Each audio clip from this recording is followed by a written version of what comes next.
Hi, what is going on, Patriots fans? This is Jace and Cole back with another edition of the Patriots Drive podcast. Today, we're going to be talking about three of our most likely players or guys that we want the Patriots to re-sign, guys that we think the New England Patriots just have to re-sign. Now, the salary cap went up to $255 million per team. So the Patriots, as of right now, have like $86 million in cap, and it could reach even more with cuts and stuff from other players. So we're going to get into that. Make sure you guys like, subscribe, comment down below your thoughts. And we're going to throw out a trivia question for today. So if you guys don't know how this works, first one in the comment to get the trivia question right, we will pin it at the top, and then we will make sure that you guys are shouted out. So today's trivia question: who was Bill Belichick's first win as the New England Patriots head coach? What team did he beat to register his first win as the New England Patriots head coach? A long time ago. Now he's not even the head coach anymore, but let's test some of you guys' knowledge. But without further ado, let's get right into the video.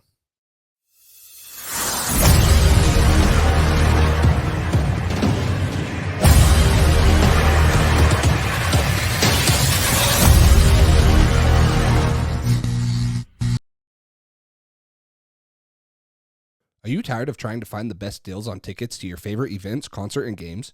Then SeatGeek is the answer. With over 28 million downloads, SeatGeek is the #1 rated ticketing app. You can find the best deals thanks to their app and website showing you what prices are good and bad. And now you can use code PatriotsDrive for $20 off your purchase. So go ahead and get those tickets you've been eyeing because you don't want to miss out. All right, let's jump right into this, Cole. Like I said, we have $86 million in cap space, and there's some big free agents out there on the open market, but there's also some important ones that Patriots should look to prioritize in re-signing. So let's start off. We're going to go reverse order. So who do you think is the third most important Patriot player that they need to re-sign?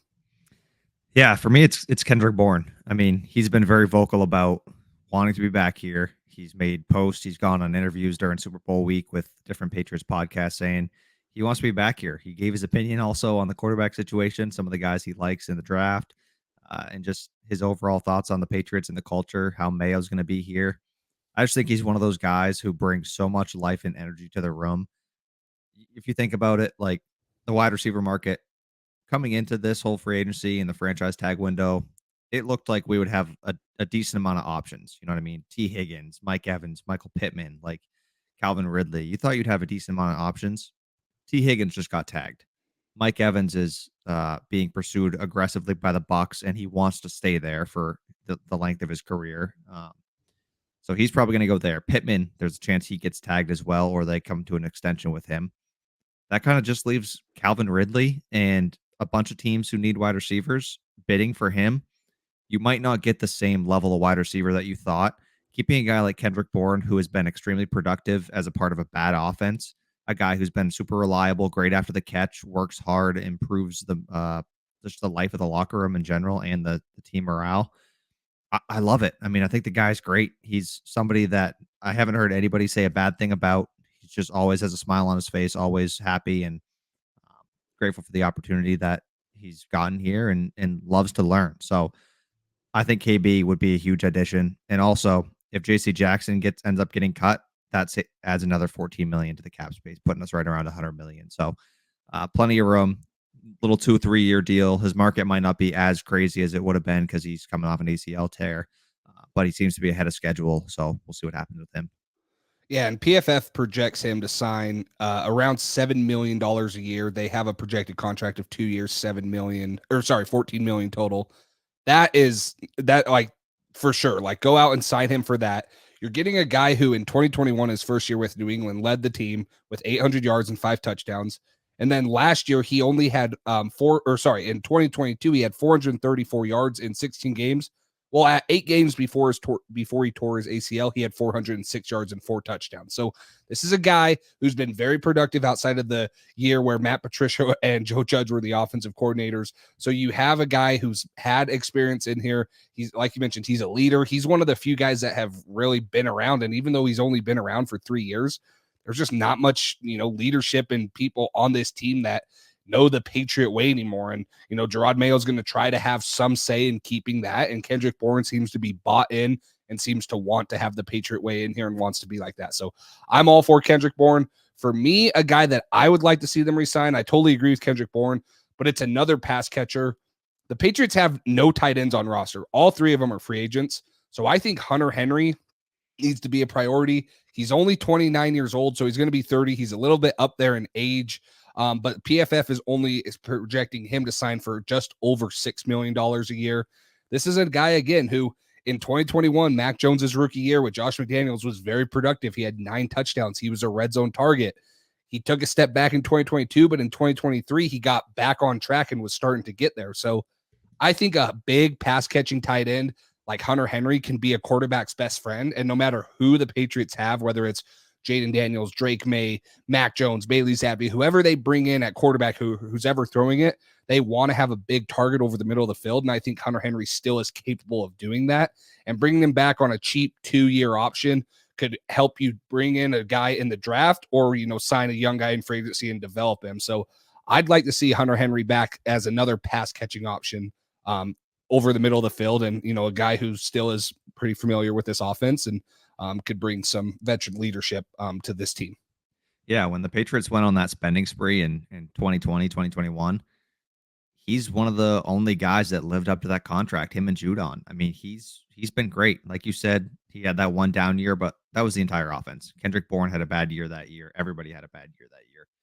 Not that this year's offense was great, but like you just mentioned, Hunter Henry's a guy who you can rely on in the red zone and you can rely on third down in key situations.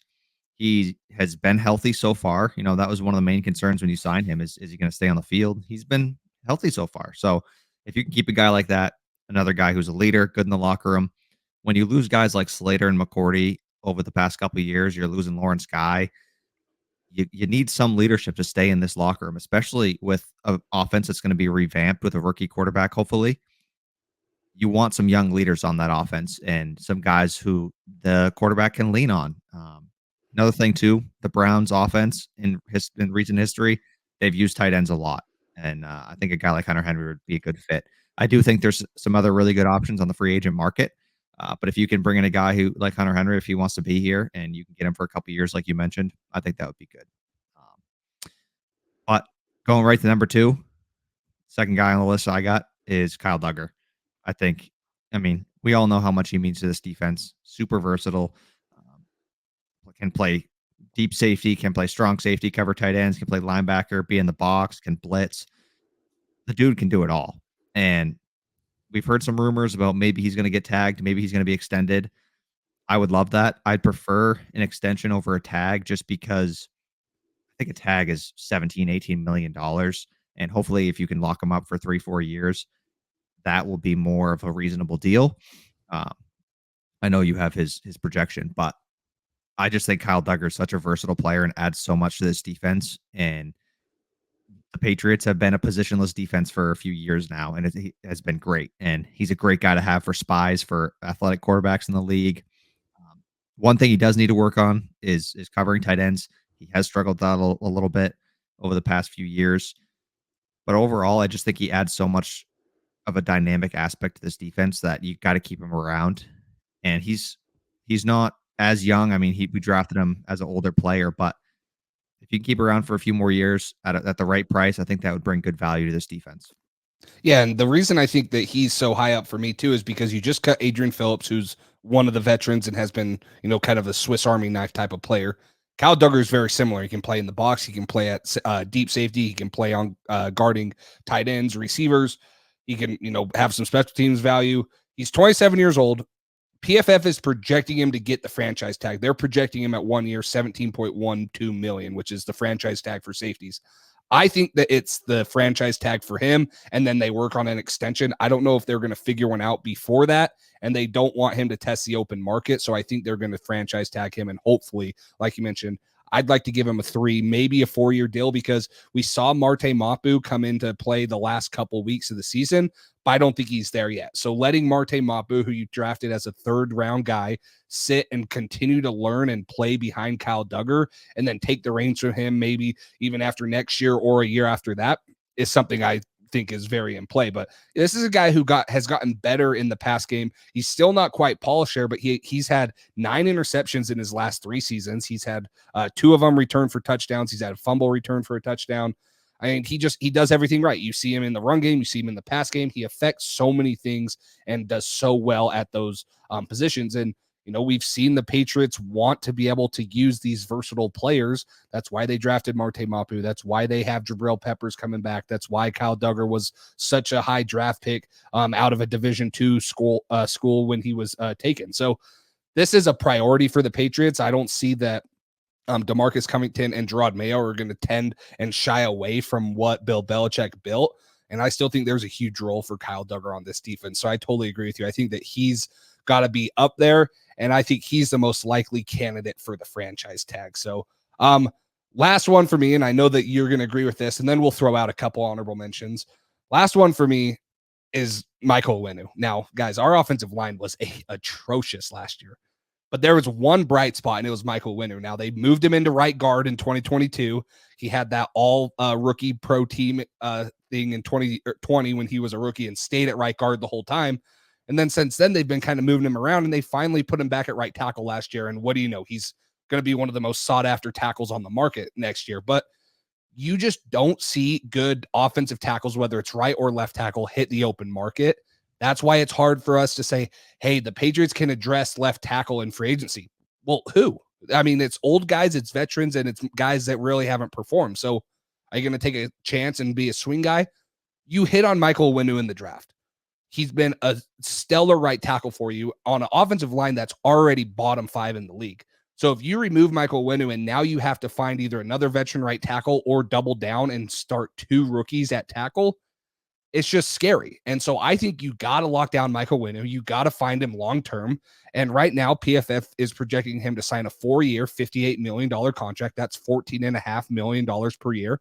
With the amount of cap space New England has, if you have to overpay for Michael Winu, do it. If you have to cut J.C. Jackson to give him $16, $17 million and not lose him, do it. You need to find a way to keep Michael Winu on this offensive line and protect who's ever going to be back at quarterback. If you get another rookie quarterback in here and he has no time to throw the ball, even if he's Jaden Daniels and can run, it's just going to be a recipe for disaster. So you got to find a way you got to find a way to protect whoever is going to be back there. And I don't want to be starting over with 2 rookie tackles. I want Michael Winu as our right tackle, and we can find a left tackle to develop in the draft.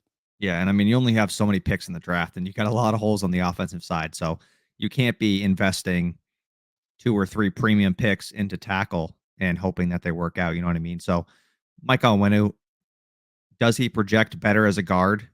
Yes. Is he a better guard than a tackle? Yes. But he is still a damn good tackle. I mean, he's like an all-pro level guard, but he is still a Pro Bowl caliber tackle on that right side. So I would have no problem giving him this deal. And I think this goes for a lot of the guys on the list here. You reward players who you draft and they develop with you. It sets a good precedent for you that we take care of our players. If you work your butt off and you do all the right things here, you're going to get your money here if you want it. So I think it's great. I think he's provided a lot of value as a 6th-round pick, playing at the levels he's played at. I think he has certainly earned the payday. I think 4 years is pretty safe. It gives you a little bit of time. If you do end up finding a tackle who performs just as well as Onwenu, you can kick him back to guard at some point. He's versatile where he can play both spots. So I would absolutely love Onwenu to stay here. I think he needs to be a big priority, like you said, because the tackle market is atrocious unless you want Jason Peters or Trent Brown, somebody like that coming back here. But even then, that's only a stopgap for a year, and they're old and injury prone. So there's not a whole lot of great options at tackle in free agency. Bring Big Mike back, bring Duggar back, bring these guys back, reward them, and we'll hopefully start to set a new precedent and pay these guys in the new regime who have earned their salary. Yeah, and it's not like Onwenu is a guard who can't kick out to tackle. That's why I'm like comfortable overpaying for him, like a couple $1 million, right? He's an elite right tackle. We've seen it. He's played at an elite level that can slide into guard if you do sign or find a right tackle that can play for him. Like, or if you have injuries, yeah, it's not ideal, but you can bump him into guard and put someone else at right tackle. Like, he has position versatility. Those are the type of guys that I think you want to keep here and you want to pay and, reward, like you just mentioned. So one other guy I want to talk about, and this is kind of my honorable mention, and then I'm sure you'll have one too. I just want to hit on Ezekiel Elliott real quick. And you brought this up earlier, and Alex Barth and them have talked about it too. The running back market is stacked, okay? And it is like really good, like top end, Saquon Barkley, Austin Eckler, Derrick Henry, Jacobs, Derrick Henry, Tony Pollard. There are a lot of really good running backs on the market. Now, PFF doesn't have a salary projection for Ezekiel Elliott yet, but I think that kind of helps the Patriots because there's a lot of top end running backs, and Austin Eckler's projection was like 2 years, $6.5 million, right? A year per year. Yep. Yeah. And so you're probably going to get Zeke for 3, maybe 4. And, if guys want an elite running back, you mentioned the Brown system using tight ends. Well, the Brown system has also always had Nick Chubb, Kareem Hunt.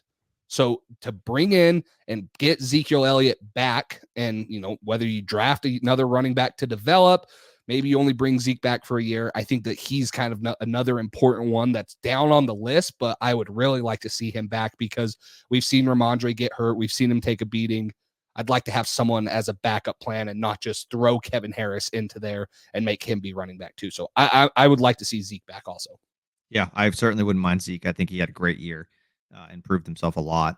There's some other guys on that list I'd be really interested in as well, maybe even more than Zeke. But that's a topic for another video. So last couple of guys I got, I'll just kind of mention them quickly. Anthony Jennings, Mac Wilson, Miles Bryant, all guys on the defense side of the ball that I know everybody likes to hate on Miles Bryant, but he's one of the smartest football players. He's around for a reason. So if you can keep some of these other guys who stepped up when Judon was down, Anthony Jennings and Mac Wilson, these guys played great off the edge.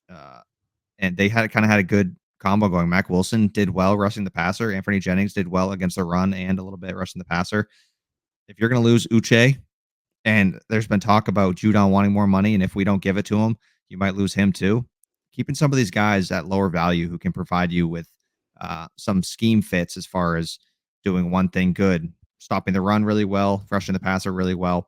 If you can fill in these holes for cheaper prices and then maybe end up paying Judon or paying one of the guys on the edge market, because there's a couple good guys there too, I think that's great. So keep some of these guys who performed well last year, who can still fit in roles, who aren't going to be super expensive, but can still add a lot of depth and performance to this defense, who have been in the system before and they fit. So I like a few of those guys as well. Yeah, and I think with $86 million in cap and maybe more, you're not going to be able to just go spend that all on free agents to bring in, right? You got to keep some in-house, and that's why it's important to, establish these guys and stuff. So make sure you guys like, subscribe, comment down below who you want the Patriots to keep. And then, of course, answer the trivia question. Again, it was, who did the Patriots and Bill Belichick beat for Bill Belichick's first victory? Long time ago. But hopefully you guys can figure that one out. And then, of course, use code PatriotsDrive at SeatGeek to get your $20 off of your ticket purchase. So appreciate all the support. And until next time, we'll talk to you later.